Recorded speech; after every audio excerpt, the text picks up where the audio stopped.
thermostat.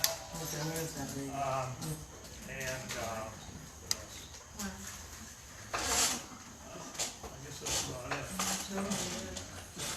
Try to pay attention. I think we're going to have a great afternoon. I'm expecting a lot of information to come out. Anybody here have solar at all? I think Kathy, Kathy, you have a solar van, powered van, yeah, right, for all your accessories and things, yeah. My wife says she's solar powered.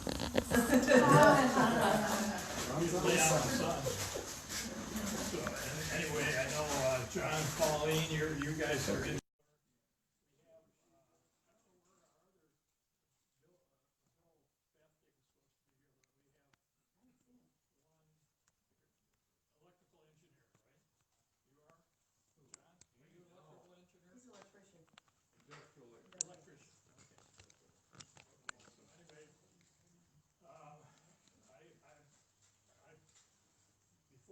Before I put my solar system in, I studied free energy, over unity, trying to get what you call independent of the power companies, independent of the utilities, trying to be independent, getting electricity from some other source other than DTE. Took me about 5 years of research. I finally, the only thing I could just come up with was solar. Solar seemed to be the answer. With wind, it's if they're in, at least solar, you know, when the sun's coming out, when it's not. So anyway, I went with solar, and I'm very pleased with it. And I've had it for over a year. It was on May 28th, 2019, I powered up my system. And it's been on over a year, so I have 1 year experience with it, and I know exactly, you know, what's going on. I've got records of everything, and I couldn't be more pleased. And one of the biggest helps I got with it, first of all, if you're going to go solar, and I did a lot of the work myself, because I do it yourself job. One thing you really need to do is to know ahead of time what you need as far as components and information, particularly with wiring. It's extremely important that everything is wired properly. And I saved a whole lot of time by having Michigan Solar Solutions and Jacob, who helped me. Your electrical genius.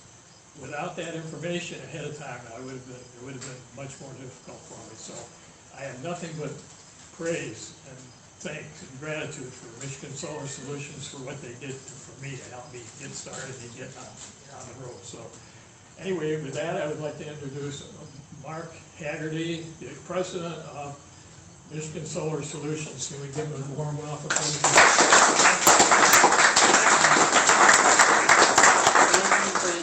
Thank you.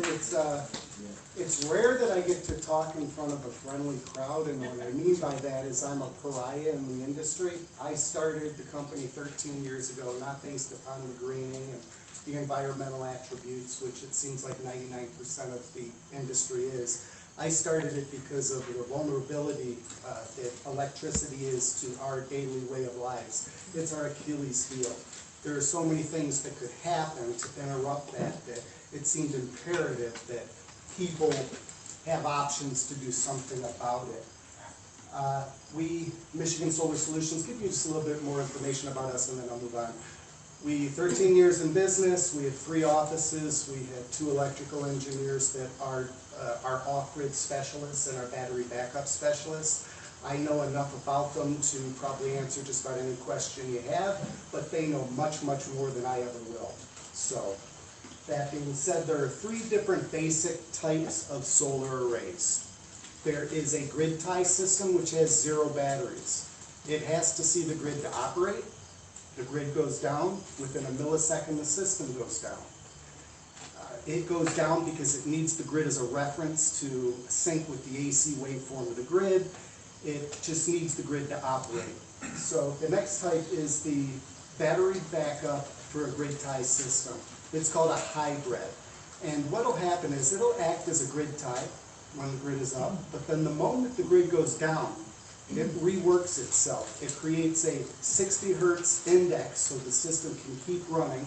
It divorces itself from the grid, and it will supply your loads from either the batteries or the solar if it happens to be sunny out. And the new thing that really has been neat the last several years is the integration of generators. So you can sit there and go off of your batteries to the point where they're depleted to where you cannot run off them anymore, and it'll kick your generator on. It will allow your generator to run your loads and to recharge the batteries and then cycle off once it's fully charged. So it's pretty seamless now. There's been a lot of integration of these systems the last several years. The last type of system is off-grid. Off-grid is by far the hardest. And it's the hardest because the design considerations for an off-grid system to run your home, your loads are the most in the winter. You're running your furnace blower motor, you are using lights at 8 in the morning to have breakfast, 5 at night to have dinner. Your loads are higher in the winter at the time of the year when you only have about 9 hours of overcast lighting. The sun's lower on the horizon. The trees are much more susceptible to shade your array. They could be solar, you could have snow on your array. So there's all these considerations where when we put together a design, and I'll go a little bit more in a little bit on those designs, that you have to take into consideration to have the power during the winter solstice. Okay, so a lot of times people will ask, Michigan solar? Are you kidding? We need to have weather like Arizona or Florida. But one thing they don't take into consideration is electricity and heat. Heat is the energy of electricity. The most efficient a solar panel will be is when it's cold out. When it's 10 degrees below 0 F, a system will generate 20% more power than it will when we're at 80 degrees Fahrenheit. In fact, you could have two identical systems, one in, let's say, Arizona and one in Michigan, and the only difference is the size of the conductors. In Michigan, pursuant to the National Electric Code, the conductors have to be a lot larger in order to handle the extra power that could be generated when it's 10 degrees below 0. I use 10 degrees as an arbitrary figure. Every several years, we seem to hit about that amount. But to increase that issue is when it's about 10 degrees below 0, there's not a cloud in the sky. That's one reason it gets to be 10 degrees below 0. We don't have the blanket cover of the earth to hold the heat in. So those times a year, you can really generate a lot of power, but the days are much shorter. Now, I was asked also to speak a little bit about the policy of solar in Michigan. Where are we at? We constantly hear the government's doing this for solar. The tax credits are ending. We have a lot of competitors that are extremely deceptive when it comes to their advertising. Solar is free because there's a new policy in your community. All of these things are rubbish, right? Nothing's free. We all know that. So right now, what we have is the transition of net metering to distributed generation. What does that mean? Net metering is the ability to take the power that you generate, send it to your loads. What you can't generate then goes to the grid to give you full 100% retail credit.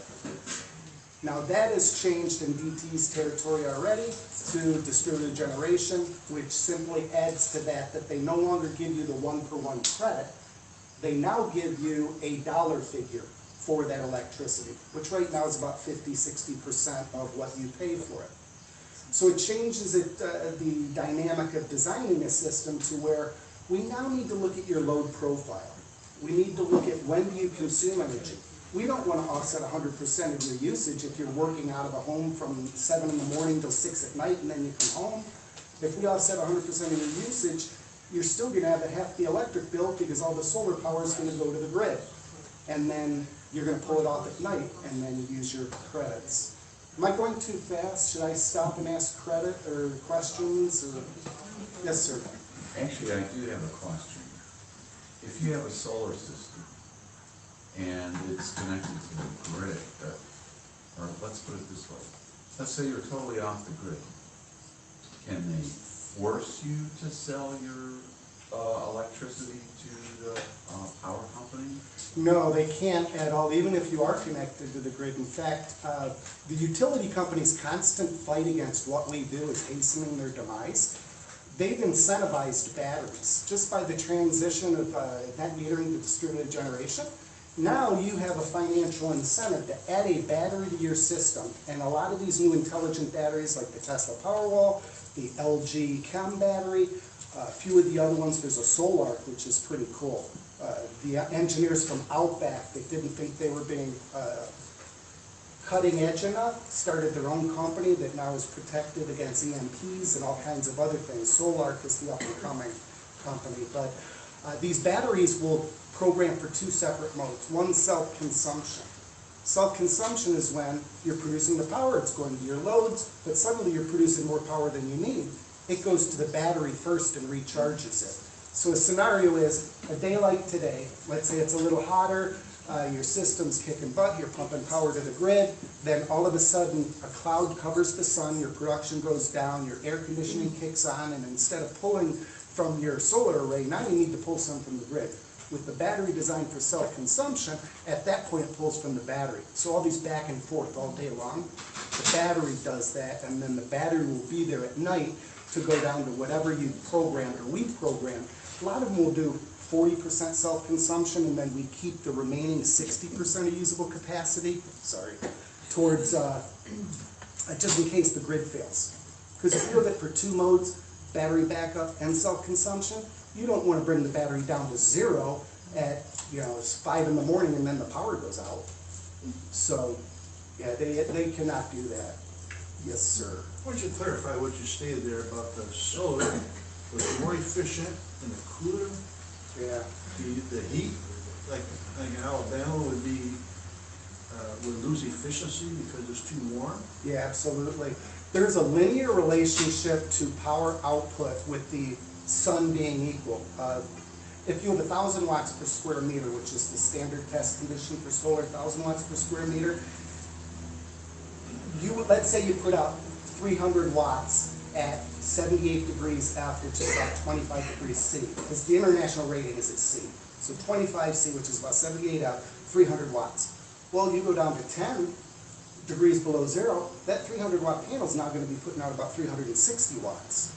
But if you go from that 25 C or 78 F to, let's say, 120 degrees F, which is what you're going to have on a normal day on the roof, behind the solar panel in Arizona, Alabama, Florida, that same 300 watt panel will then, I'd have to run the numbers, but be somewhere around 240 watts, 230 watts, with that same 1,000 watts per square meter. Interesting. Yeah. Does the average consumer generate enough of their own power from their panels to be not connected to a utility company? No, the average one still needs to be connected, but to further clarify that, the average customer now has the ability from the amount of roof space to offset their load 100%. But you still have to be connected to the utility unless you want to invest in a large battery backup and other things that you would need, modification of your usage profile, shedding loads from after dark and doing them during the day and different things like that. Do we always participate with the utility because it boils down that you're gonna need their power at some point in a minor way, no matter what? At this point in time, not no matter what, there's people like David and others that have made a divorce from the grid, but you have to modify your lifestyle, you have to accept certain realities. Okay. But it's much easier now than it was 13 years ago when I started. 13 years ago when I started, I'd tell people you need to switch to LED lights. No one had heard of LED lights. Oh, are you talking those curly Q ones? No, I'm not. I'm talking an LED light. Now I bet the vast majority of us have switched to LED lights. That's huge. That's the single biggest thing you can do, especially when you want to be off-grid, because at that point I mentioned the lighting load in the winter is much more. Well, you're going to save 80% on your lighting. So, yes, sir. Should, tell me if this is correct, the discharging of the batteries, should it not go down past 45–50%? Yeah, see, that's a great point. I'm glad you mentioned that. The traditional lead acid batteries, the same battery bank, if you only discharge it 20%, it might last twice as long if you discharge it 50%. And that same battery bank, you discharge it down to 80%, and it'll only last half as long. So, but that's different from the newer generation of batteries like the Tesla Powerwall, the LG Chem, some of the other lithium-ion batteries, which you can bring these down 90, 95%. Yeah, you can definitely bring them down a lot further. I like the Tesla Powerwall much more than the LG. We've had a lot of issues with the LG, but now we're having issues with Tesla, where all of a sudden, out of the blue, Tesla tells us, and we have 8 jobs in the pipeline where customers have paid their down payment 30%, and they're waiting for us to get our product. They said, oh, we know that you've ordered these products, but we're not shipping anymore until the end of first quarter next year. Tesla's a great company with engineering and whatnot, but they really need to learn how to treat customers better. But luckily, what they're doing by doing that is they're paving the way for other battery companies to bring their technology up and start getting a lot more business that they could dump into R&D and be much more competitive. So while it might be a temporary disruption to the market, long term it's going to be a plus. And plus they're supposed to, September 22nd of this month, they're supposed to have a Battery Day announcement, which waited bated breath to hear what that's all about. Who knows? But it's supposed to be a different design, or from what I'm hearing, it's supposed to be a different design for the lithium-ion cells, and that might be why they disrupted supply. You never know with them. It's almost like a high school, you know, with all these rumors going around. But any other questions? I was telling Rob before this thing started, one of my friends was telling me the new truck that Tesla's coming out, the amount of space that's allocated for the battery is significantly smaller. So the range is still there, so something's coming. I think on the positive side. And apparently he hired a bunch of NASA engineers to join Tesla. Yeah, I agree. I'm expecting it to be something that is very positive. I've heard a 1,000,000-mile battery. I've heard a lot of different things, but one thing they do very well is overpromise and underdeliver, even though when they do deliver, it's still better than anyone else, though. So, all right, the status of the policy in Michigan. I went over distributed generation and net metering. The good thing about what we do now, I mentioned I was a pariah in the industry. I was one of the only conservatives in a solar industry, and I'd be in a room like this, and I'd feel like I wasn't welcome regularly. Well, one thing now in our industry is it's becoming very, very non-political in regards to just as many people from both sides of the aisle appreciate what we do for different reasons, but they appreciate what we do and they're looking for it. So where that's relevant is there is 3 bipartisan sponsored bills in the House and the Senate right now that are very favorable towards renewable energy, that take away all the issues that are on the horizon and happening. The biggest issue is currently there's a cap on what we can do, a cap. Once 1/2 of 1% of the utility company's peak load is satisfied through solar generators, 1/2 of 1% for residential, then no more people will be allowed to connect to the grid. 1/2 of 1%. Now the utility companies will state 1% because there's also a 1/4% for methane digesters and a 1/4% for commercial. And the utility company's narrative, one thing the utility companies are very good at is coming up with a narrative, well, how they say it is true, but it's completely deceptive. So their narrative in regards to this is, we are years away from the 1% cap. Well, yeah, because methane digesters are not using it. It's the law for methane digesters is so small, the size-wise for the generator, that it doesn't scale and nobody's using that. But the residential end, consumers is expected to hit their cap by year end. DTE is expected to hit their 0.5% cap by next year at this point. So once that happens, the only systems we'd be allowed to install are off-grid. I don't believe it's going to happen because these bills are in front of the legislature right now. They have good bipartisan support, but what they also have is the utility companies with the dark money that they throw at these issues. And they will create a front organization like Freedom Energy Coalition or something. They'll come up with a name, they'll fund it with 7 figures worth of money to make those narratives that, while true how they say it, leaves you with the wrong impression. And they are fighting these bills. It's called the Freedom Energy Package. So if anybody's politically motivated at all, contact your senator and your representative and let them know that you expect them to support the Freedom Energy Package like 80% of Michiganders. Any questions on the? Yes, sir. Yeah. You know, if solar power was such a viable option, why has nobody been using it until the government got involved? Because it wasn't back then. It really wasn't. It was something that the hippies in the mountains of Oregon used to grow marijuana back then, and it was the only thing that was viable at that point. But then, when I started doing this 13 years ago, we had to charge $8.50 a watt in order to make a profit. The panels were 200 watts. Now that same 200 watt panel is 330 watts. Right. And it takes the same amount of labor to install a 330 watt panel as it does a 200 watt panel. It takes the same amount of racking, the same amount of wires. So that end of the equation has allowed the price to go down. But the total price from $8.50 a watt, it's rare that we have to charge over $3 a watt for a straight grid tie system. So from $8.50 to $3. At the same time, electric rates have more than doubled in that 13-year period. So it makes complete financial sense whether somebody sees green for the environment or green for money. It makes complete Okay, financial. I did some looking into this. I don't know if I got this figure correct. But in Michigan, there's something called the capacity factor, which is only 20%. Does that sound about right to you? You might be talking the insulation. Insulation, which is a nationally recognized formula, so that an engineer like I could sit there and figure, if I put this panel in Florida, what is it going to generate? If I put it in Alaska, what is it going to generate? And that insulation factor in Michigan states that we have between 4.1 hours of peak sunlight a day to 4.3, depending on where in the lower peninsula you are.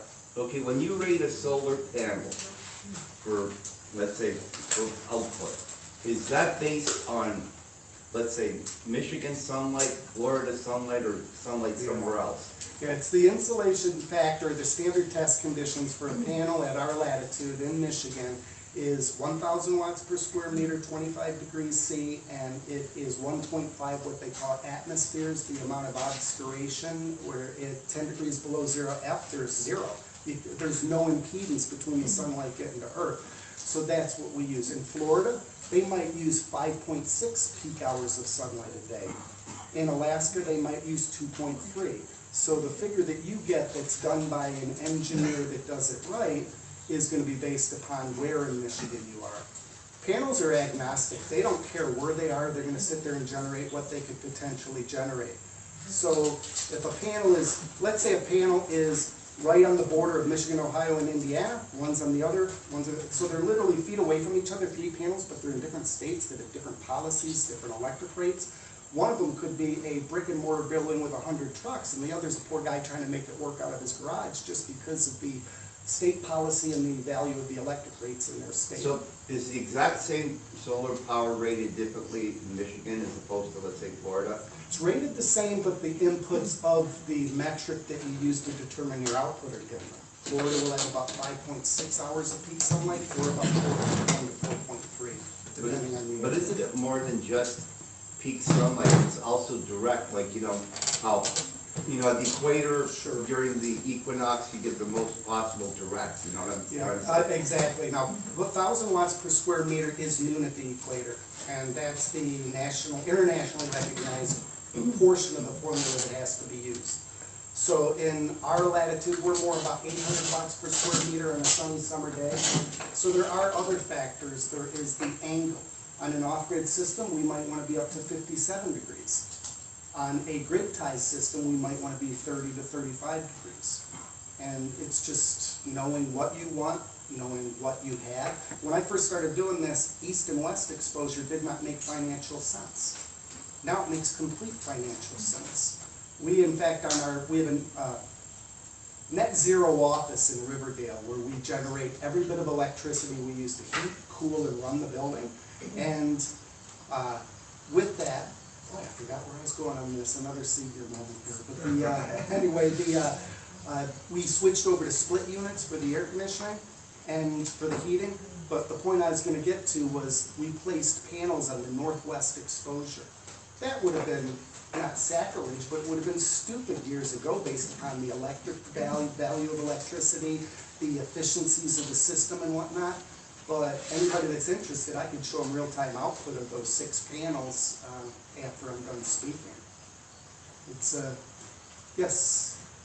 Do you have the numbers of those 3 bills that you referenced? Because if this group knows anything about legislative so-called bill presentations, we know that they don't read the details, and I'd like to read the whole thing. Sure, absolutely. The one bill that actually is being promulgated right now, and it's the one that removes the 0.5% cap on residential net metering, is House Bill 5145 Okay? 5145. and Senate Bill SB 597. 5145.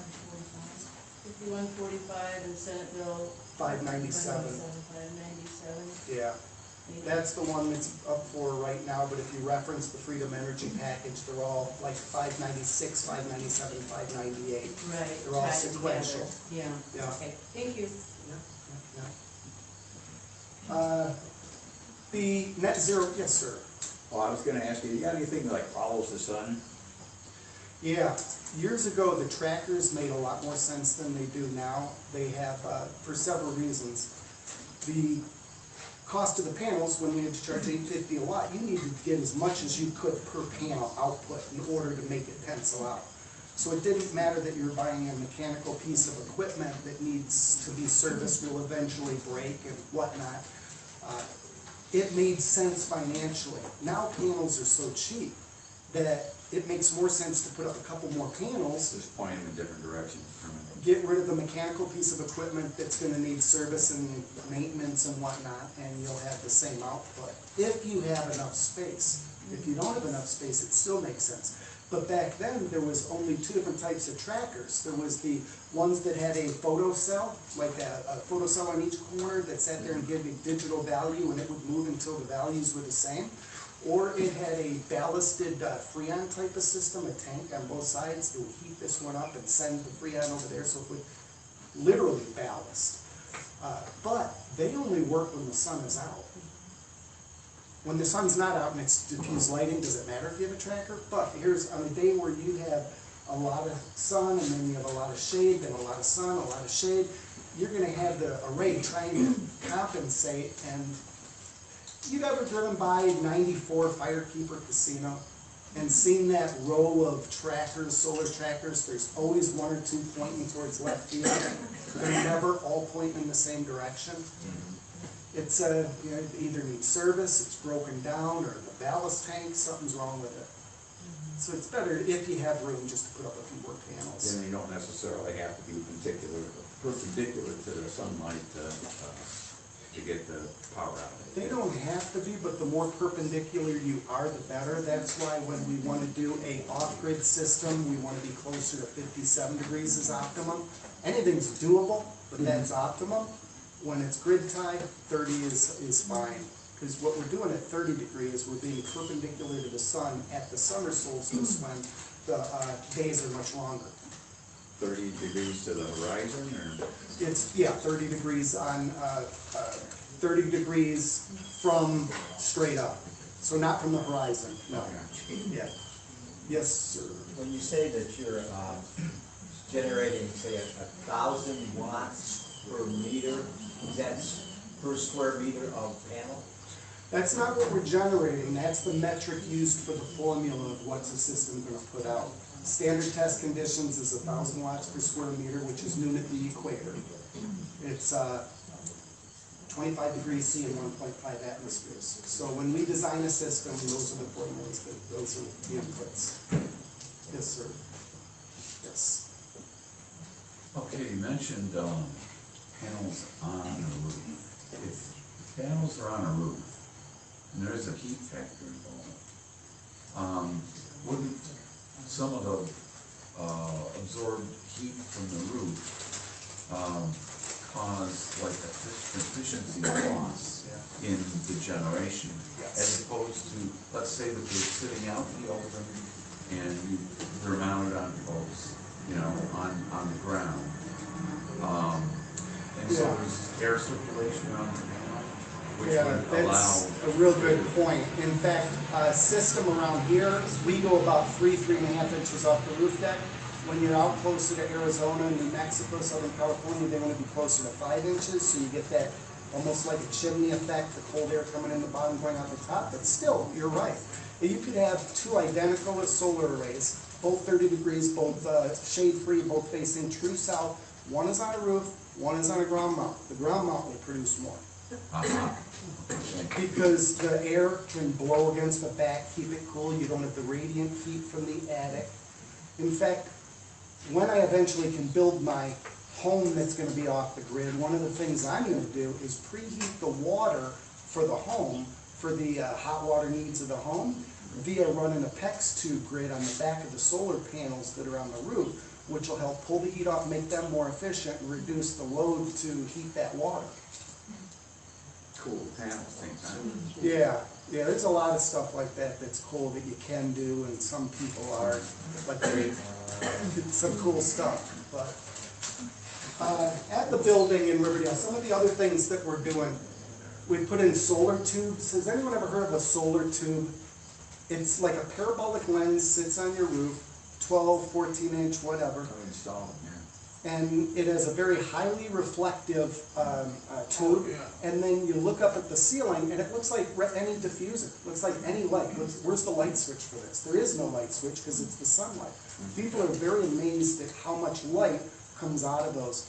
And the neat thing is, when the sun goes down at night and it's a full moon, they look like a nightlight. They glow orange. So it's really a neat idea. Plus, natural lighting. It's our office. It's where we move our service staff and our project management staff. But the natural lighting is much better for us working. You know, people like it much better. Another thing we did was solar power attic fans. I was speaking to a gentleman earlier about the solar power attic fans because the concern was the air conditioning load for his home was out of proportion with what he felt was normal. That's my belief. So what I recommend in that case is get one of these solar powered attic fans. It's self-contained, it doesn't hook to anything. Face it northwest, and then when it's facing northwest, it's going to run like a banshee those late summer afternoons when your house is all heated up. It's going to run very slow in the winter, just enough to keep the heat out of the attic so you don't end up with ice dams. But it's going to help cool your house off. Another thing that I would recommend is to shade your air conditioning unit. A shaded air conditioning unit is going to run on 20% less electricity than one that's in the western heat or western sun. It's a heat exchanger. Its job is to pull the heat out of the home, and if it's in the western sun, it makes no sense from an engineering standpoint. Just put a little arborvitae up or something to shade it, and it'll be much, much more efficient. It will last you longer. On a side note, one thing I'd really like to do with Dave's help here is if anyone has ideas on long-term off-grid survival, any ideas on how to extend either your battery life or decrease your usage, then I'd love to hear it, because I started a few years ago putting together a list of long-term off-grid survival ideas, and some of them are pretty kooky, but they're amazing at the same time. Like, you're at the Dollar Tree or Dollar Store, and they have those little blue ice containers, right? Buy a couple cases of them, throw them in the garage. In the wintertime, when it's they're frozen, bring a case in and fill all the spaces of your refrigerator with it, because we all know it's cheaper to heat a full warehouse than an empty warehouse. Well, the refrigerator, it's cheaper to keep cool when it's full than when it's empty. So when you open it up and it's half empty, the hot air rushes in from the top, the cold air rushes in from the bottom, you close it up and you're using a lot of energy to recondition everything. If you take all these dead spaces and fill it with these blue ice things, then it's going to decrease the running of the refrigerator, increase the lifespan of it, decrease your energy use, which again, at the winter solstice is the design constraint. Anything you can do in the winter to decrease your usage, is going to help you be off-grid. Another idea like that is that I learned these from people such as yourself, that just says, hey, what about this? Is when you're at Walmart and it says 88 cents for these yard lights, right? Buy a couple cases of them, stick them in the garage, don't pull the little tab out that connects the solar cell to the battery, just leave them in the case. They'll stay there for years until you pull that the tab out between the batteries. You know what I'm talking about, that tab? You pull that out. When the grid goes down in the winter, or when you're off-grid in the winter, just pull it out, put a 5-gallon bucket, let them charge up at night, bring them on in and set them all around the home, and then you've decreased your need for your battery capacity to run your lights. A bunch of little things like that that separately won't matter much, but aggregated would be the difference between being able to be off-grid and not. Let's see. Another thing that we like to do on off-grid systems or people that have a grid tie with battery backup is to make sure we use the black panels. A black panel, because it's going to sit there and just by the sun hitting it, it's going to melt the ice and the snow much quicker than the old bluish crystalline silver frame. Just little design restraints or ideas like that. Also, what we'll do is, if you want a grid tie and all you want to do is offset your bill, we're going to go a southern exposure ground mount, 30-degree angle, whatever. But if you are going to want long-term off-grid, we're going to take this ground mount instead of south. Half of them face southwest, half face southeast, southeast, southwest, and a bigger angle. The reason is, when the sun comes up at the winter solstice, it's coming up in the southeast. So almost immediately upon it coming up, you're going to be perpendicular to the sun to get off of the batteries sooner. And then it's going to continue to run your loads throughout the day until it sets at night, where your southwest panels are going to keep you from using your batteries. So your finite amount of battery storage capacity is going to be able to handle more loads in that period from dusk till dawn. Let's see. The first thing though, whether you're grid tie, off-grid, grid tie with battery backup, first thing you really want to do is make sure you're as energy efficient as possible. You don't want to keep filling up a pool that has a hole in it, you know. Insulation, make sure the home is completely insulated. All your lights are LED lights. Just the low-hanging fruit. I did a energy analysis, hired a company called Eco-Intelligent Homes. Very good company, came out, they charged me less than $300 to do a complete audit, but one thing they did that I can't do is a blower door test. And the blower door test, what they do is they open up your door, they put this screen door in with a big blower in it, and they turn it on blowing out. They turn on all your exhaust fans in the home blowing out, so it's creating a negative air pressure. All this air is being blown out. It's trying to suck air in from every nook and cranny of the home. Now there needs to be at least an 8-degree temperature difference between the outside and the inside. 8 degrees so that when they walk through with the thermal heat imaging camera, if it's in the wintertime when they're doing it, you see all these blue intrusions. If it's in the summer, you see all these red intrusions. So they go through, they take pictures of every area that you have an issue, and then what Eco-Intelligent Homes did was they gave me a list of all these things that they recommended me do to become more energy efficient. I ended up spending about $5 grand with them on these things, but they filled out a rebate for $500 for consumers' energy for something that they did. But the last year at my home that I tabulated all my energy bills, all my utility bills, total for the whole year was $560 total. That's gas, electric, water, everything. Although, to be fair, I'm on a well, so I don't have a water bill. But I also am eastern shaded. I don't have good southern exposure. So if somebody that is facing east with a lot of shading can offset the complete energy bill to where it's only $560 a year because of energy savings, going through and doing all these things, the insulation, the LED lights and all that, then you can too. Is that with solar power, and how much watts are your panels? My panels are 250 watt panels, which were state of the art when I put it up. And How many total watts? Sure, I could have got away with 16 panels, which would have been about 4,000 watts. But I needed 20 panels, which was like 5,080 watts, because of my shading, and it's not optimum.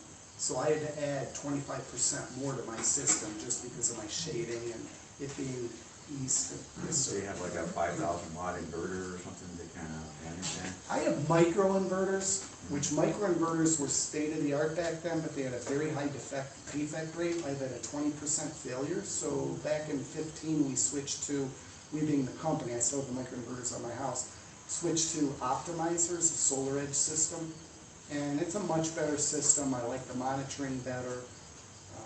It's not what we do if anyone wants long-term off-grid, unless we go with a Tesla Powerwall.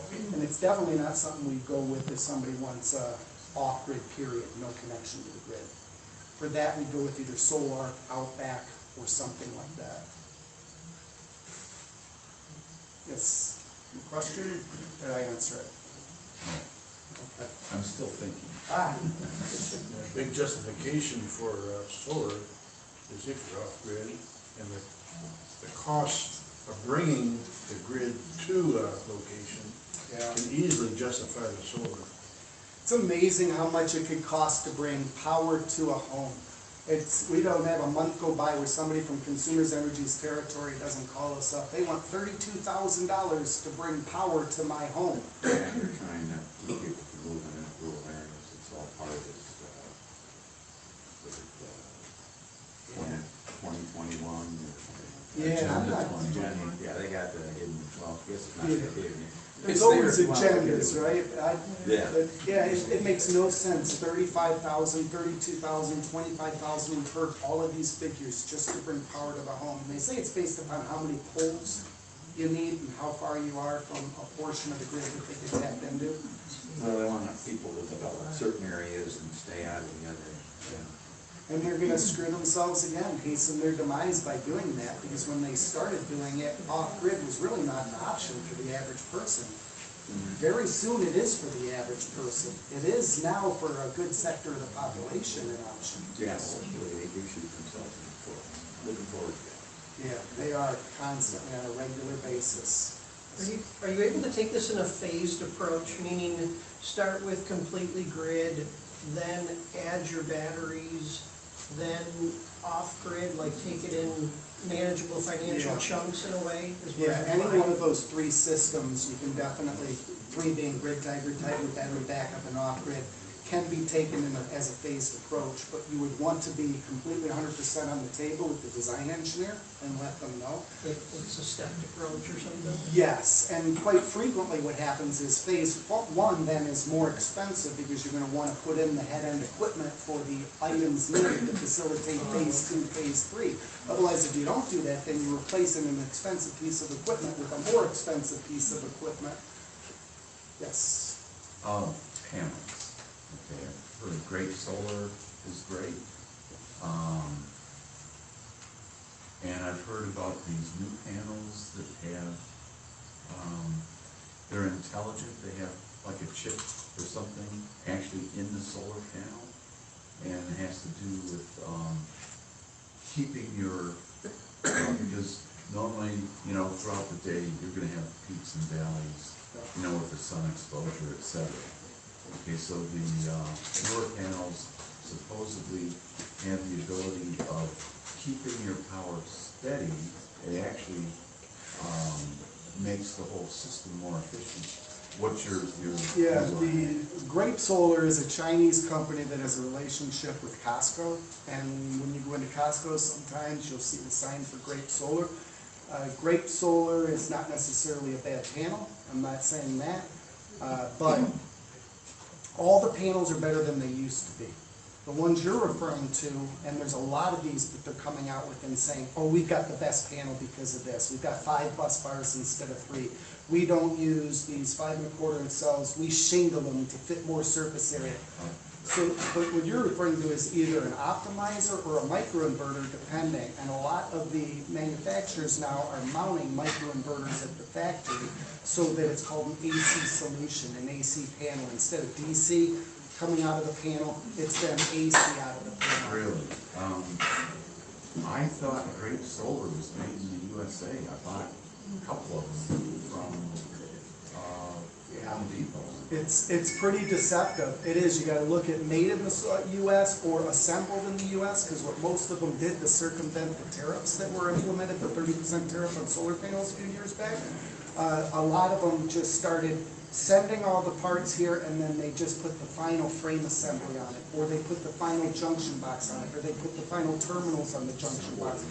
Almost all of the Chinese companies did that to circumvent the tariffs. It's a shame, but they did. Yes, sir.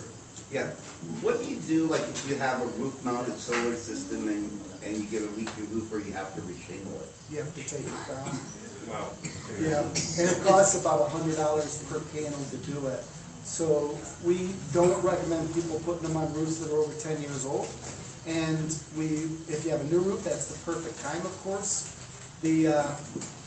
If you have solar panels on a roof, it's gonna last a lot longer than if you don't. And it's not just because it keeps the sun from beating down on it. If you look at a house that's north facing and south facing, the south facing are gonna be in worse shape than the north facing. And a lot of it's because when it's south facing, it's gonna be warmer, the snow hits it, it melts, it turns into water, then it refreezes, and it pulls that aggregate up from the shingle. And when you look at the south gutter as compared to the north gutter in the spring, the south gutter is gonna have a lot more aggregate in it because of that. So the solar panel helps extend the life. Did you still have a question, ma'am? So I was just gonna offer a couple energy saving tips, Ah. but you might want those later, I don't know. I definitely want them. Yeah, later is perfect. What do you know about these roofs? They claim that the actual shingles themselves are solar panels. So you put this roof on and I mean, it Sure. does two purposes. It started out, Unisolar across from the old Palace of Auburn Hills had those. It was 17 watts over a 4-foot shingle. They quit making them. They ended up going out of business. Then Certainty, with a joint venture with Dow, came out with one called the Powerhouse Shingle. And then they sold out to a company when Dow bought, or when DuPont bought and Dow merged. They were sold to a company called RGS. We did a couple of them, and then RGS went out of business. Tesla announced that they have one, and there's still not been any in Michigan. We were in the process of onboarding to do it because we have a job up at the tip of the thumb where the guy wants them. And we canceled that when they canceled all our Powerwall orders and told us we weren't getting them for 6 months. Now, you think this is the way of the future, or it's just, Oh, maybe absolutely. 10 years out, or 5 years out, or? The way of the future is building integrated solar. They call it BIS, and eventually what's gonna happen is you're gonna drive in over a driveway that's solar, it might be solar thermal. Then your siding is gonna be solar, and your window glazing is gonna be solar, and then your roofing shingles are gonna be solar, and companies like mine are gonna be obsolete. At that point, what we're gonna be is an electrical contractor that goes into a home as an electrical panel that has a built-in inverters in them that says terminate your roof here, terminate your siding here. And it's just gonna be more of an electrical contractor trade, but yes, but there'll always be a retrofit market, but it's gonna slowly, as the years go by, become like a blockbuster. Yeah, it's supposed to be lifetime roofs or something, you know, I mean. Yes, sir. Yes. This might be too soon to ask this question, but are there some kind of government programs right now to subsidize the cost? What there are for residential, what there is for residential is a 26% tax credit. It's not a deduction, it's a credit. And as of December 31st of this year, it's reduced to 22%. It's only 4% difference, and for somebody to try to get in right now, it might be too late, only because you're gonna want time to due diligence to make sure that everything is right for you. And then you're gonna need to sign a contract with a company to do it. And our industry is pretty well gonna be full by sometime next month, not accepting more jobs by year end.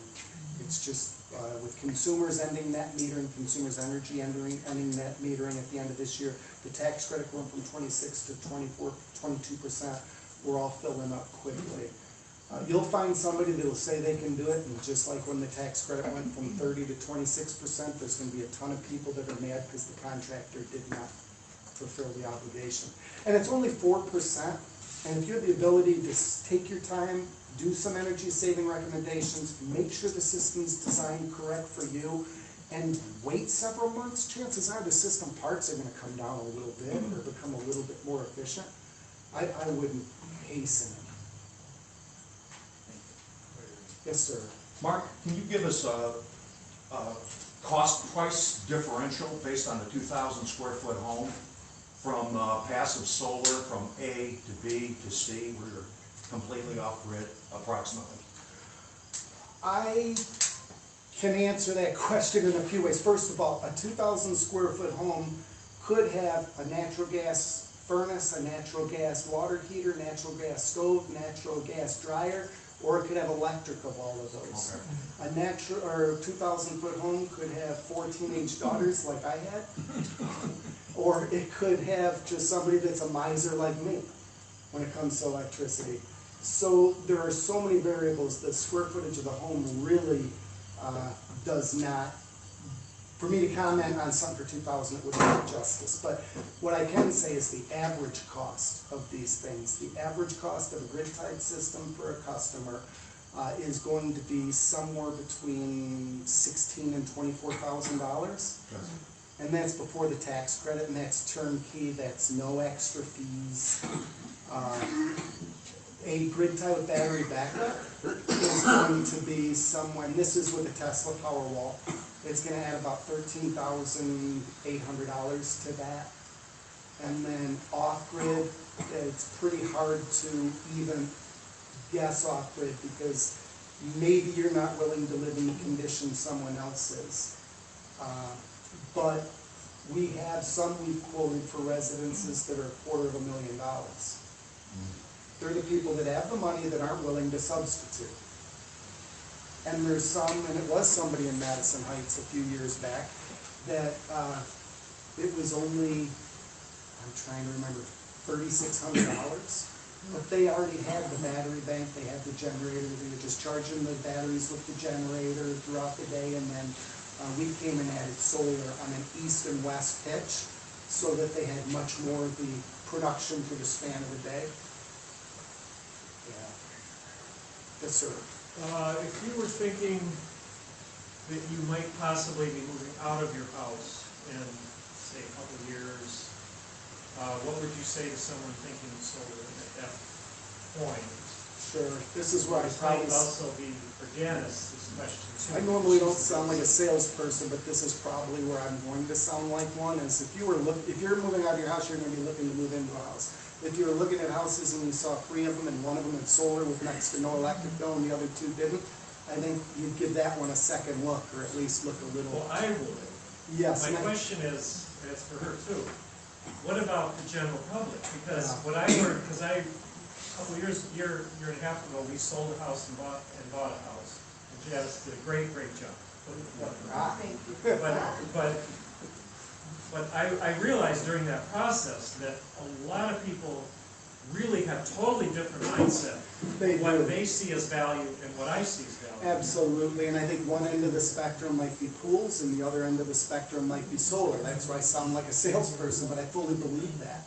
It's not, it goes across all party boundaries. There's nobody that likes paying an electric bill.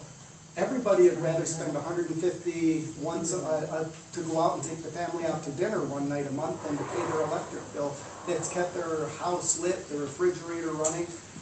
Solar is something where I mentioned earlier 80% of the population supports it. That's based upon figures. And then there's based upon stats from multiple sources. And then also, it was the Department of Energy states that 4.7% increase in housing value is average. And I believe you're a real estate agent, is that what? Okay, the issue with the solar on your home when you sold it used to be that the appraiser, because of the mortgage crisis, could not use your solar array to add value to your home. He couldn't take the $20,000 that you bought on the solar array, add it to your home, so the person that would buy it, if they give you any extra money for it, they had to give you more, the mortgage company would lend. Am I making any sense? Do you know what I mean? Yeah. Okay. But now there's what's called Pearl certification, and it gives appraisers the tool without any comps, to be able to use the value of the solar that you put in or the energy efficient things you've done to your home and add that monetary value to your appraisal to allow the new buyer to be able to get a higher mortgage for it. So it helps increase the value of the homes. And there's very few contractors that are Pearl certified and can do this, but we are. Yes, sir. I got 3 questions. One is, what's the distance, maximum distance from the solar array panel mounted on the ground to the house? Number 2, do you use logic controllers to control all your outputs for your different appliances and that in the home? And 3, does insurance companies frown upon and charge extra rates because you are now independent from the energy corporation?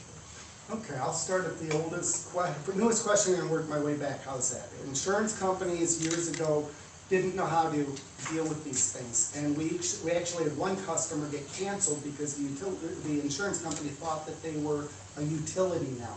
All we had to do is show them the contract, work with the utility company. Now, if the insurance company asks you any questions about your solar array, once you tell them you got a solar array, it's typically how much is it to replace a panel? Because they realize that what the most probable cause of them having exposure to pay you something is going to be a panel breaking because a kid threw a rock, or on a ground mount array you're mowing and you shoot a rock into it and break a panel.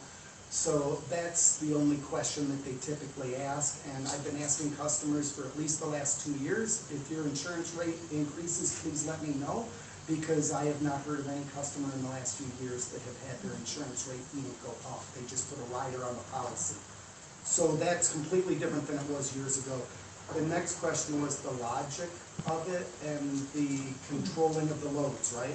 Right. Now, that is one of the newest things that I think from a geek standpoint is really cool, is a lot of these solar inverter manufacturers are creating gateways. Tesla came out with the best gateway. And what it'll do is it'll help you shed unnecessary loads at the time when your battery might be going into a low voltage disconnect where it's no longer has enough power to supply the loads. Example, if your water heater is on your critical load panel or on your battery, the gateway will shut off your water heater so that you don't go into a battery outage situation. So it's still in its infancy stage, the logic and the controllers, but every one of the inverter manufacturers is jumping in with both feet, because that's the new thing on the horizon. And then the first question, the footage from the array to the home. If it's more than 100 feet, then we'll put the inverter at the array. And the reason for that is AC transmits much better than DC. DC voltage drop is extreme. Even 100 feet, we prefer to put the inverter at the array. We've gone easily, we just did a place in Lonier, a metal fabricating company, where we did 750 feet underground. Although once you go over 200 feet, the cable size starts raising and the underground costs start increasing dramatically. So 200 feet, it's basically the base price covers it, but over that we start having to upsize the cabling. Okay, but you do use a controller to shift different loads in the home. Do you have that capability as a logic controller?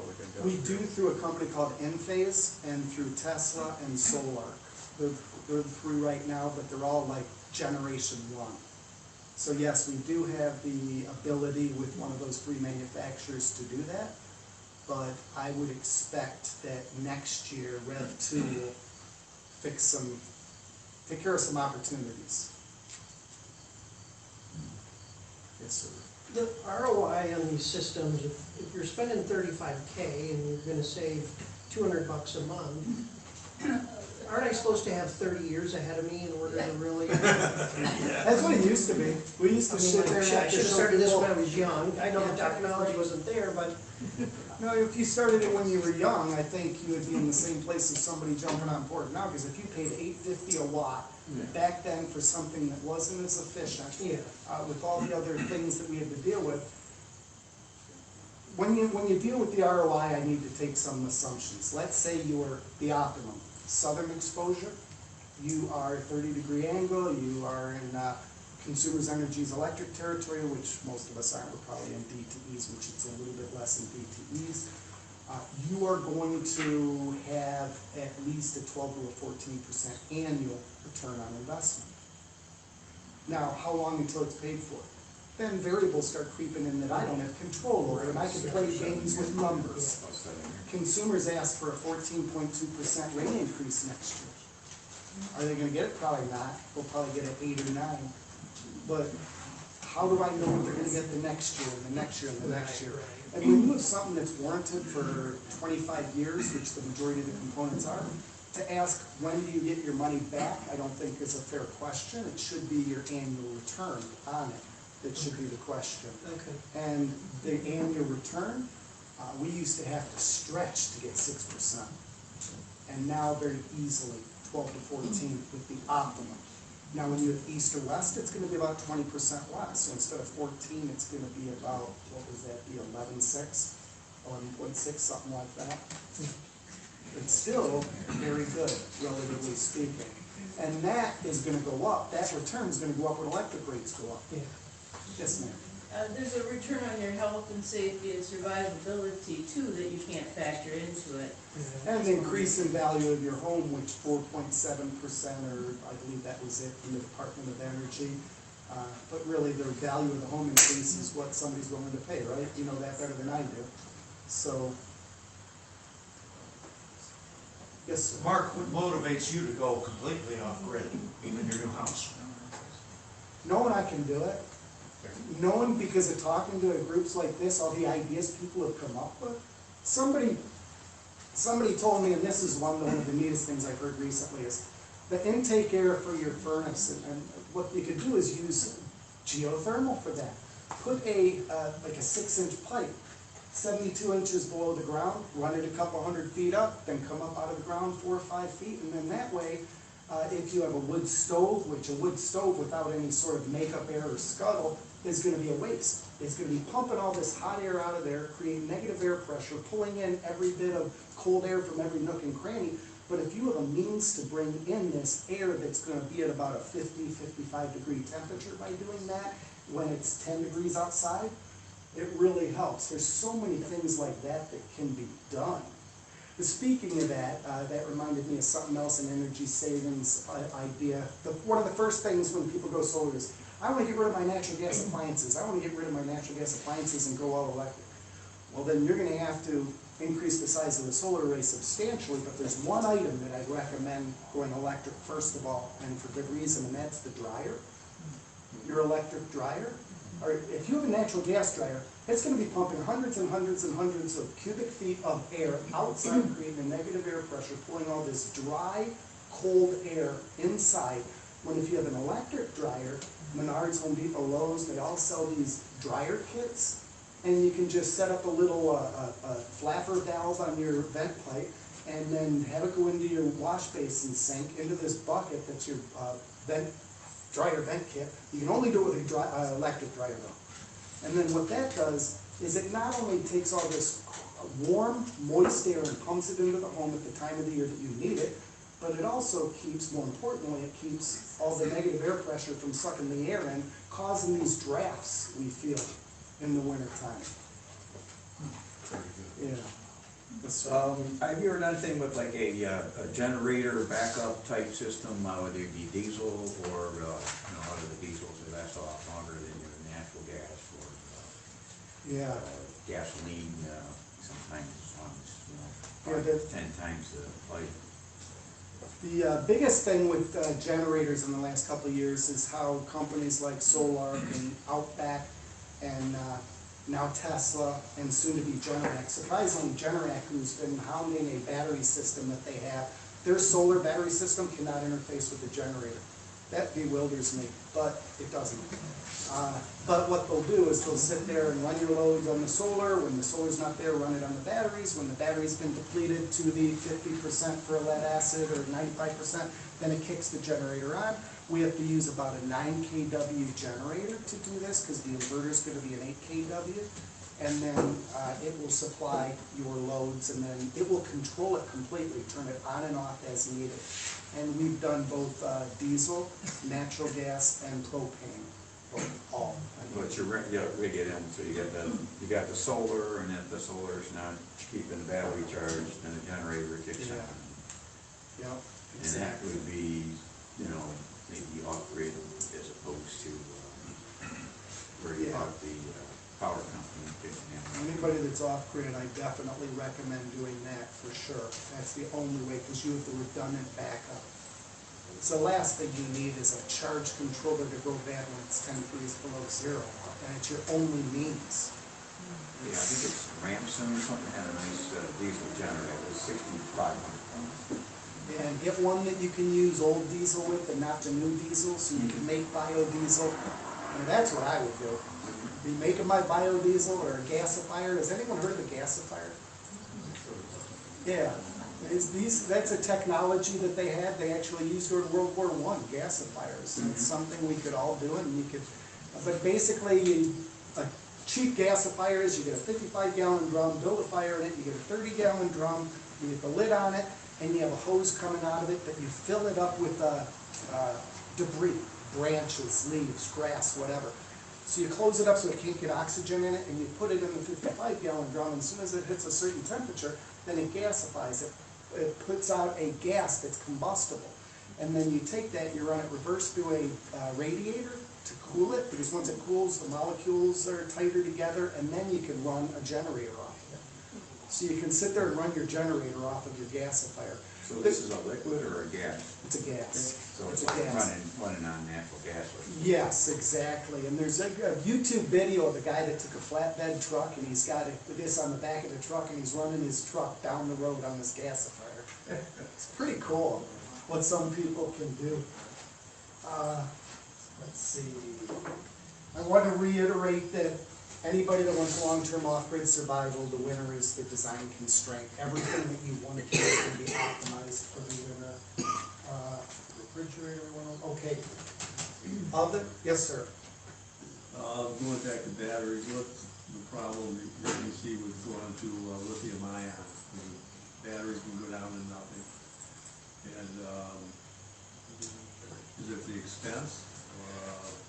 The only concern I have with batteries, honestly, with the lithium ion, is it's a newer technology. They're given a warranty that the oldest one out hasn't even hit the warranty period yet. They have a linear duration, meaning that at 5 years, we know it's going to be able to have this much storage capacity, whether it's 85, 90%, whatever it is. So they know what it's going to derate to. There's a lot of technological innovations for lithium. In fact, now they have a breakthrough where they can extract like 10 times as much from seawater as they could prior. So the price restraint on lithium-ion batteries keeping them high was the supply of the raw lithium.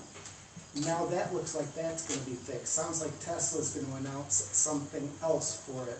But my concern is the thermal runaway with them, the potential of fire. There's 11 different types last time I heard of competing lithium-ion technologies. So we can't group them all together. Those hoverboards or whatever they were the kids are having that would burst into flames, those were a different type of lithium-ion technology than the batteries that we use for stationary home backup.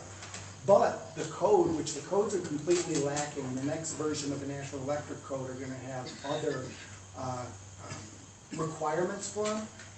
Example, when we put in a solar array, we have to put a shutoff so the first responders can flip the shutoff so that they know that the electricity is filled to the house, that the solar panels aren't producing.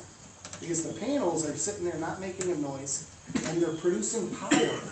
And when they produce this power, if the voltage is actually going to go up, you know that when open circuit voltage is higher than when the circuit's closed. It's like you're watering the garden, and then you let up on the hose, you feel the pressure build up. Voltage is the same way. First responders come, kill the power to the home, voltage in the array goes up, they get up on the roof with axes and water and start hitting things. It's an issue. So they caught up with those codes, with what's called rapid shutdown technology, where those optimizers and microinverters now shut it down per panel. But with batteries, it's still lacking. There's nothing to shut off the power to the battery. in code. We put in a disconnect, a battery disconnect, so we have a solar and a battery disconnect, but code doesn't require that. Well, the tool, the tool just stops. You replace the battery. Where the battery's bad, yeah. They have cells, you can replace it inside of them. I know they can ground a few airplanes because the refrigerators caught fire. They don't let them in the suitcases. Yeah. But they're incredible as far as running tools for years. They really are. They really are, and with the, with what they're doing now, they're making them much safer. But the code still says you cannot put them on an adjacent wall to a bedroom. Not that you'd want to, but with that thermal runaway, yeah, absolutely. I don't know, if there was a case of a home battery having caught fire, I'm sure it'd be all over the news. And I have not seen one yet. Yes. My cousin had his house burned down. Am I hearing it now? For what? He left a tool inside a Rubbermaid bin, and the lithium-ion spontaneously. Yeah, I'm sure the hoverboards have burned down houses. What I meant to say was the home storage battery, one of the 11 technologies for lithium ion, the type that Tesla and LG and those use for theirs, is the safest amongst them, but still, it's a concern where we put batteries. We don't want to put them in places where the code allows us to. You never know. I don't want to be reading the paper the next day, you know. A couple other things while we still have a little bit of time. If anybody is interested in long-term off-grid survival, a couple more things that I would recommend is purchasing a solar oven. Solar oven, pretty cheap. You can buy it and it can cook a lot of your meals just by the sun. You can stick in your survival pack. Another thing I would do is, have you ever heard of Mother Earth magazine?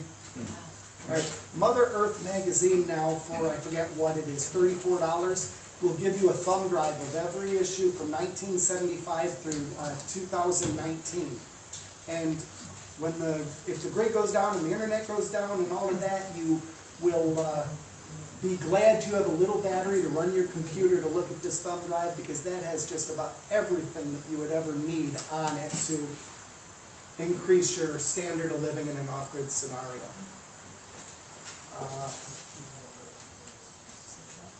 A couple more things, maybe pick up a dehydrator for your foods. Is gathering foods in the summer and getting your foods in the summer, keeping them through the winter while keeping your energy expense towards refrigeration down. Dehydrators will help considerably. I used to tell people to collect the phone books when they come in and throw the most recent phone book into your survival pack, because when the grid goes down and you can't look to see where's the place that has all these propane storage containers, but you don't get the phone books anymore. I just realized that when I was preparing this, that I haven't seen one in about 2 years. Another thing I'd like to point out is, I am sure somewhere there's people that have died of thirst in a home that has a water heater that's full of water and toilet tanks that are full of potable water. There's water in homes that can be used that people just don't think about. It's really all I have. I'd like to answer any more questions. Yes, sir. Yeah. The output of your inverters, how close to sinusoidal is it, so, and how does that affect your motor loads? How close to the sine wave, the true sine wave? Yeah. It's exact for a grid tie. It has to be. It's exact. In fact, when a grid tied system goes live, when I turn it on, there's a 300-second countdown pursuant to UL requirement where it has to sample the grid for 300 seconds so that it can figure out where that sine wave is so that it can replicate it exactly. Because we cannot go live with a grid with a different sine wave. Something's going to break and it's not going to be the grid. And then another thing that it does is it pegs the voltage at slightly higher than the grid. So it's constantly sampling that voltage from the grid. And I was at our office in Riverdale yesterday, and it was 253 volts, which is higher than I'm used to seeing from the grid. So the inverter had to peg it at like 253.1, just slightly higher. Otherwise, it will not backfeed to the grid when the production exceeds the consumption. Yes, sir. Is there a good general book to cover the subject generally? Actually, embarrassingly, I started by reading Solar for Dummies. You ever seen those for dummy books, those yellow and black books? First one I read, because you can't learn about it. 13 years ago, you couldn't learn about it in Michigan. Solar power for dummies, and then you're going to start finding an area that interests you, and then look on YouTube and watch some videos. But I would watch videos that are generated by companies and not individuals. I've seen some individuals giving some recommendations, but it's pretty scary. How do they measure, so you're selling power back to the grid? How do they, does the meter run backwards, or do you have a separate meter that says, okay, X amount of watts? All of those have been true. Yeah, early on, we needed to have an inflow and an outflow meter, and then they came out with allowing us to use the same meter, but the disc. Remember the old discs and the analog meters?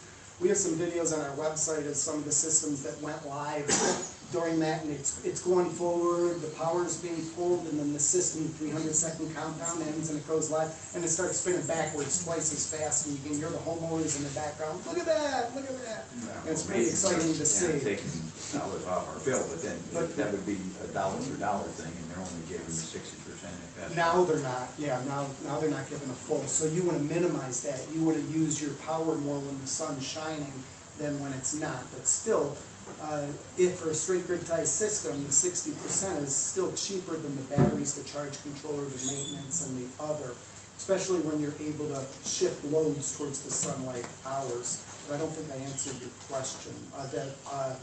Now it is a digital meter, but what it does is it quantifies inflow and outflow. So you look at somebody's meter and it'll have a screen that says 003, and that's inflow. It will 003 in the top left-hand corner, then the number of kilowatt hours that you pulled from the grid since that meter went live. So this is part of the smart meter setup, is that it can read power in both directions? Yep, it can, and it quantifies it both directions, and it also quantifies the amount of wattage that you're pulling at that moment in time. Consumer's meter does a lot more than DTEs, but DTEs will quantify inflow, outflow, and what you're currently using. So if it starts going back into the meter, they know, and they can pick that up remotely. Yeah, if it's going back and how much is going back, they can tell at that point in time, which is relevant because I want to add on to my system. They won't let me without my grandfather clause ending for net metering, and if I do, they're going to be able to see I'm back using more power than I should be able to if I have more power. We had a power outage here, I don't know, 2-3 years ago. I was up for 3 days, and I had some of these LED lights, and they're like, whoa, well, somebody down the road has got a generator going, and he didn't kill the line to the, so anyway, this stuff was leaking through, and it was kind of funny, because I had like, the LEDs were light, of course, the incandescents, it was like power's out, but it was like, so I had like almost like little candle lights, and they were flickering, and like, oh, well, might as well take advantage of it, but I made sure the refrigerator got unplugged, because this is gonna damage it, Yeah, any motor load, that's crazy. Yes, sir. Yeah, what's the best inverter and charge controllers out there that you install in homes? Depends on your motivation. Outback was considered the Cadillac of the industry for many years. If you had more money than you knew what to do with, and you bought an island in the South Pacific and you wanted equipment, Outback was it.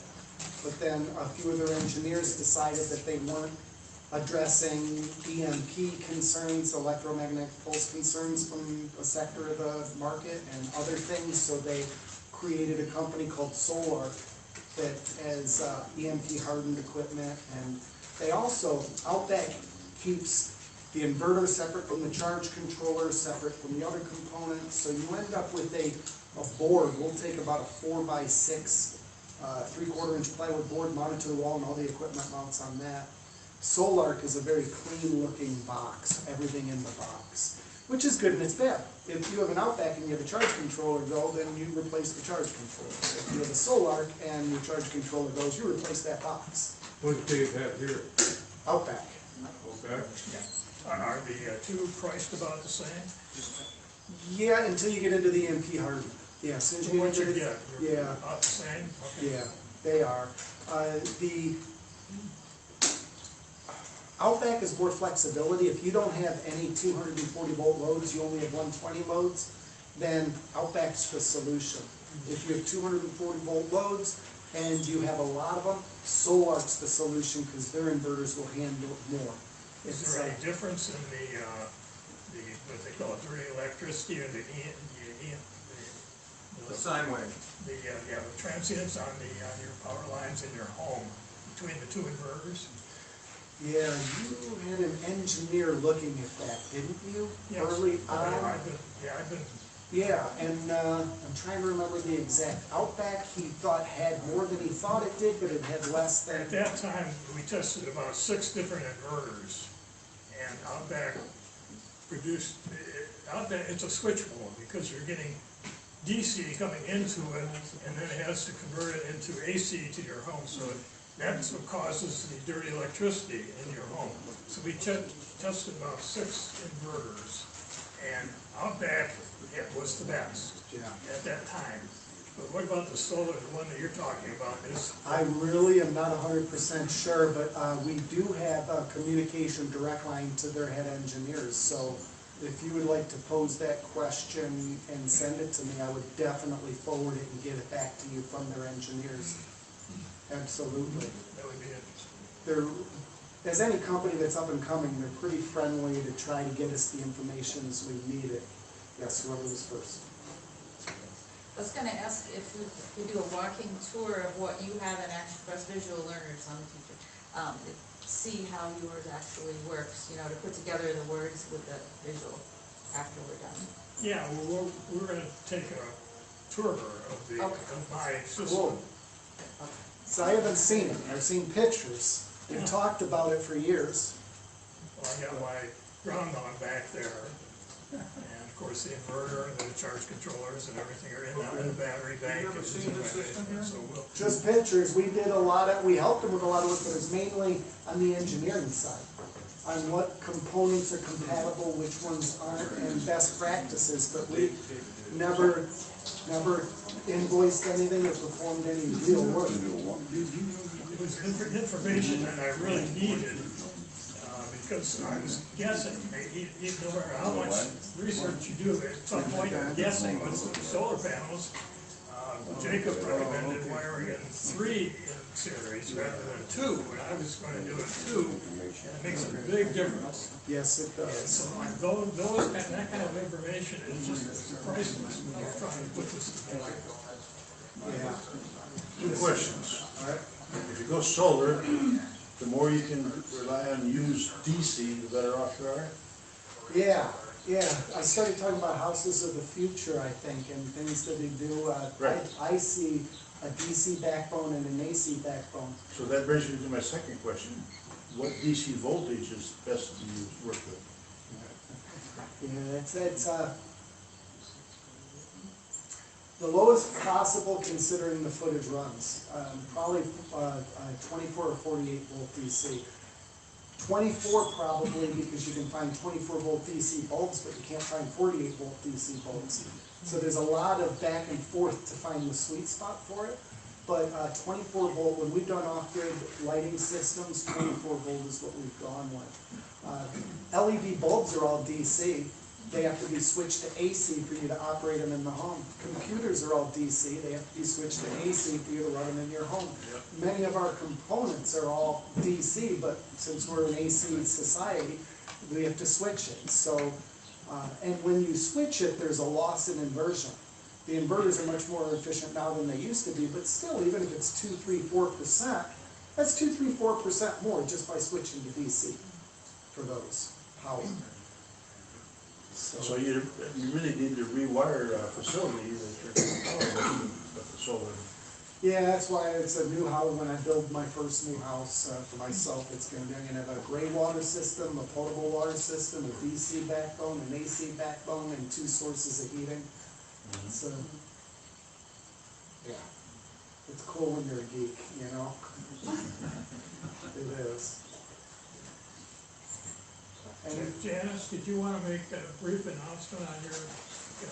Well, if I could, I would appreciate it very much. First, I want to thank you, Cal for bringing attention to the fact that I'm a real estate agent and the nice testimonial that you gave me, as well as you, Mark, and thank you very much for this presentation. It was fascinating. I really am glad that I was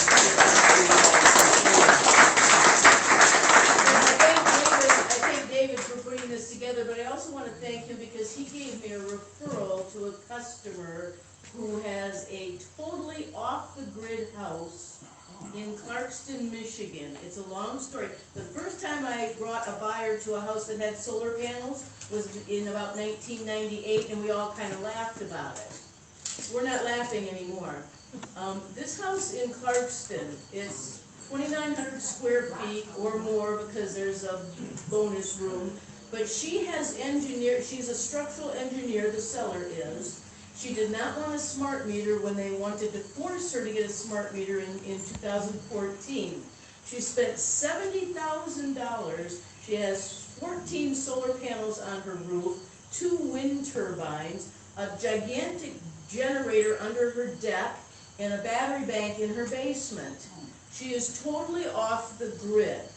She's asking $529,000. If anybody is interested, please see me. But the truth of the matter is the Homeowners Association, with no legal basis, is denying her the ability to sell her home as being off the grid. They are saying that the decibels, I know, it's like a little bit of power gets in the hands of people and they become tyrants. They literally have forced her that when she sells, she has to take her 2 wind turbines off the roof and have a smart meter installed. Yes. And those wind turbines, it's because of the decibels created when they're working at capacity. The generator, I think, is where they, well, you may probably, I mean, I'm certainly sure. It's what I've heard, but then the counter argument to that is when the wind turbine is blowing at capacity or spinning at capacity, and you're outside, you hear the wind rustling through your ears and everything, and you're not gonna be able to hear that over the other noises created by the wind. She actually, she's such a brilliant woman, structural engineer, brilliant woman. She actually has meters that test the decibels, and I don't understand everything she's saying to me because I'm not that educated, but she says that other people's homes create a higher decibel, but she can't fight it because the Homeowners Association are the tyrants that the state, which is the tyrant, is more prone to listen to. She has just... And Clarkson won't give any permits until you get a sign off from the Homeowners Association. See, and she has been... They're the only town that I've ever had that happen. So she's been put through a ton of grief. However, her house is equipped for total off-the-grid living if anyone is interested and has $500,000 sitting around the spot to buy a house. And then they can re-erect those ones too. And if it gets to a point where we are without an electrical grid, no doubt that could be put back together. Yeah, they can sell it with the house, they can just erect it. Exactly.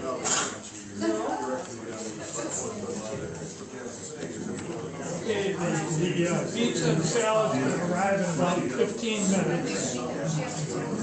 And if anybody's interested, we can take tours, we could go back and look at the panels. We can take maybe 8 or 10 people into the house and check, you can check out my system. How you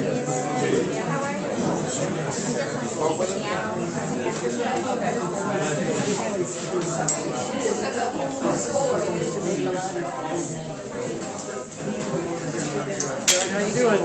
Good, how are you? Good. See this great setup, boy, you know, you're so official now, experienced. Been at it for 40-some years. Yeah. But, good. I still wedding photography.